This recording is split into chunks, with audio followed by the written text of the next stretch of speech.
Оралдық кардиохирургтер жүрекке күрделі ота жасап, жаңа босанған әйелді ажалдан арашалап қалды. Мұндай операцияны жергілікті дәрігерлердің алғаш жасауы. Қазір науқастың жағдайы жақсы, жақын күндері құлан таза айығып үйіне оралмақ. Аннаның жүрегіндегі ақау жүктілік кезінде анықталды. Дереу дәрігерлер бақылауға алып, шаранаға 8 ай дегенде әйелді босандырып алды.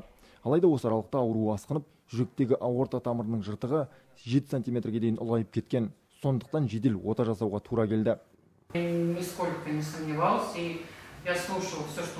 Дәрігеріме толықтай сендім. Айтқанын істеп берген дәрілерді іштім. Күрделі ота жасалады дегенде де қорқыныш сезімі болмады. Аортаға жасалған 7-ші санаттағы ең күрделі ота әдетте Нұр-Сұлтан мен Алматыда істеледі. Бірақ бұл жолы уақыт тығыз, науқасты тасымалдауда қауіпті болды. Сондықтан дәрігерлер тәуекел етті. Әрі операцияға жетекшілік еткен Сәбитхан Пернеханов біраз жыл елордада жұмыс істеген тәжірибелі кардиохирург болатын.